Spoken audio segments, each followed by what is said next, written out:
谁能接受5天后必死无疑的命运？谁能忍受全身被辐射灼烧之苦？谁能甘心作为人类，却要遭受切开大脑植入机器的尸骨之痛？当冰冷的机甲安装在他身体之上，当他端起 98K 的那一刻，这个少年心中最后一丝的希望之光便早已荡然无存。而他就是如今贫民区的代言人社会王。从小时候起，他就有一个梦想，要带着所有人离开地球，前往一个名为极乐空间的太空站。只要去了那里，就不再会有生老病死。因为如今的地球已经疾病肆虐，污染严重，很难让人类生存。资本家们早已逃离地球，在太空站建造了极乐空间，汇聚了当下所有的资源。不仅如此，这里还有一种神奇的医疗舱，它可以治愈任何疾病，不管你受了多重的伤，只要还有一口气在，几分钟后就能恢复如初。反观地球上的人类，不管如何努力工作赚钱，就算耗尽祖孙3代都无法换取一张船票。社会王就是当中的一员，几十年来碌碌无为，只是一名普通的流水线工人，稍不注意就会遭受到机器人的毒打，还不能有任何怨言。这就是身处在社会底层人员的悲哀。不过事情终于出现了转机。这天在工作的时候出现了意外，车间的大门发生了故障，无法关闭。经理强行让他进去继续工作，否则就卷铺盖滚蛋。为了生存，社会王只能答应。结果他刚进去，大门就突然关闭，紧接着被整整辐射了1小时之久。听到他的惨叫声，同伴们准备撬开大门救人，却被经理阻止，警告不能毁坏机器。当机器人把他拖出来的时候，社会王就像一条死狗。等他再次醒来时，机器人告诉他，由于受到了致命剂量的辐射，身体的所有器官已经衰竭，5天后就会死亡。工厂的老板也来到了现场，他是极乐空间的掌权者之一，看了眼垂死边缘的社会王，害怕他弄脏床单，立刻让其滚蛋。在接过机器人丢来的5天保命药之后，社会王只能回到自己的住所，告诉了好兄弟阿伟自己的遭遇。现在只有在这最后的5天内去往极乐空间治疗才能恢复。不过现在就算所有人倾家荡产，也根本凑不齐一张船票。走投无路的他们找到了黑客卷毛，威逼他必须帮他弄到船票，为此可以帮他做任何事情。卷毛也说出了自己的要求，去绑架一个极乐空间的创始人，通过自己研发的机器取得他脑海中的信息，便可以黑掉他所有的财富。事成之后便会送他去往极乐空间。为了增加绑架的成功率，送给了他一套第3代外骨机甲，他会和神经系统连接，到时候便有了和机器人一战之力。知道此次行动九死一生，社会王拉上了自己的兄弟阿伟，告诉他在如今整个社会中，只要搏一搏单车变摩托，拼一拼黄土变黄金。至于目标人物的选择，那自然是之前后代自己的黑心老板。我帮你搬砖，你不顾我死活，不选你选谁？接下来就是改造手术。卷毛用机器切开了他的大脑，开始植入机器。在忍受了巨大的痛苦后，外骨机甲终于被激活。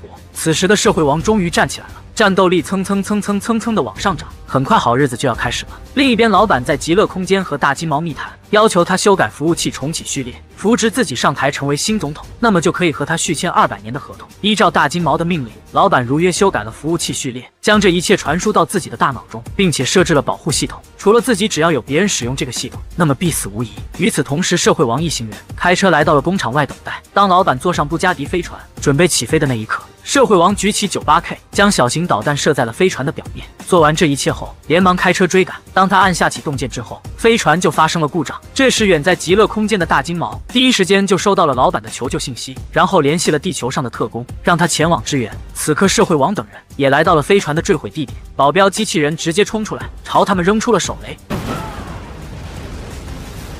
接着便开始射击，将他们压在汽车后面不敢探头。趁着机器人换弹夹的功夫，社会王架起 98K 一顿连射，将对方打成了碎片。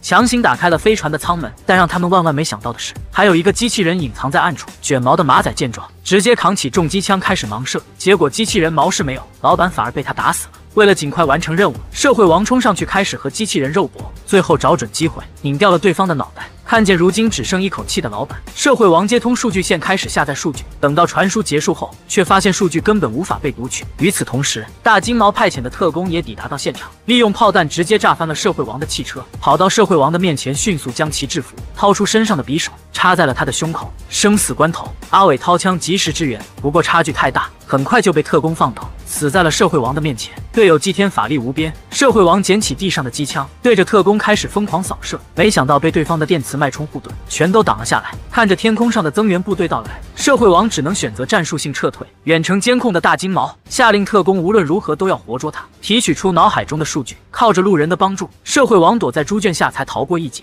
这时的特工通过电脑记录，发现原来社会王脑海中的数据居然是控制极乐空间系统的钥匙，顿时起了反叛之心，准备翻身农奴把歌唱。此时的社会王已经身负重伤，外加大仇未报，他找到了以前的前女友小护士，通过一晚上的抢救，终于成功捡回了性命。在救治的过程中，他看见了社会王身上的极乐空间公民讯息，请求他带自己身患白血病的女儿治疗。想到自己正在被人追杀，这样下去只能牵连他们母女，便离开了这里，来到了黑客卷毛这里。他非常好奇，社会王究竟抢劫了什么数据，居然能让大金毛封锁了整个领空，导致所有飞船都无法去极乐空间。当数据接通的那一刻，卷毛惊呆了，原来在社会王脑中的是极乐空间的重启系统，谁拥有了它，就能改写极乐空间的整个系统，让所有人都成为极乐空间的公民，从而拯救所有人。这一刻，社会王仿佛找到了自己的使命，主动暴露了位置，用自己的性命做威胁，要求对方将他带到极乐空间。不过当他上船时，发现自己还是连累了前女友。另一边，大金毛也在收到消息后取消了禁飞令，通过社会王身体中的定位，卷毛也带上了自己的马仔们开始出发。在飞行的过程中，社会王再也无法忍受，直接和对方打斗了起来，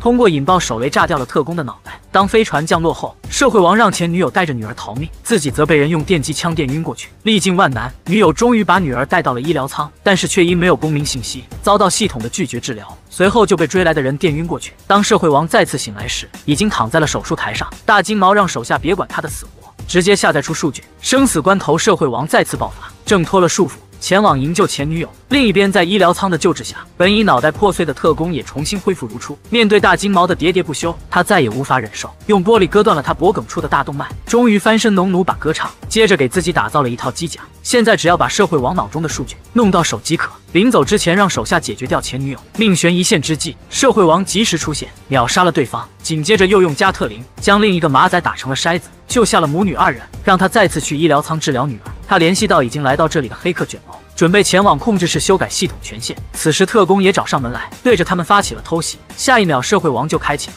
加特林的蓝光 buff， 将他压制的根本无法起身，然后开门逃离。但万万没想到的是，特工在机甲的加持下，硬生生的推开了大门，一个跳跃挡住了他们的去路，开始了两人之间的最终较量。由于特工的机甲过于先进，社会王渐渐不敌，处于挨打的局面。卷毛见状也跑来帮忙，特工用匕首将他钉在了地上。社会王起身再战，虽然一直被对方按在地上摩擦，但始终不肯放弃，在最后关头找准机会，切断了特工和机甲的脑部链接，局势瞬间发生了逆转。特工开始变得疯狂，将自己和社会王绑在一起，准备同归于尽，但是下一秒就被对方扔了下去，化为了无数的碎片。此时的卷毛也终于破解了密码门锁。就在他准备重置更改极乐空间的系统时，才发现只要从社会王脑中下载数据，他就会死亡，并且医疗舱都无法治愈。社会王从他手中要来了控制器，拨通了前女友的对讲机，开始交代遗言，自己已经无法实现诺言，现在到不了他那里，但是小时候的承诺他一直谨记。Take us there one day. Really? Yeah, I promise. 说完这一切，便按下了启动键，结束了自己的生命。每个人都有自己一件注定要做的事，而社会王就是牺牲自我，拯救全人类。当时间倒计时结束，整个极乐空间开始了断电。等到系统重启过后，所有人都成为了合法公民，前女友的女儿也被成功治愈。此时系统也检测到了地球上有大量的人类需要被救治，于是便派遣了医疗飞船降临地球，开始治愈全人类。历经多年，社会王也终于完成了自己儿时的梦想。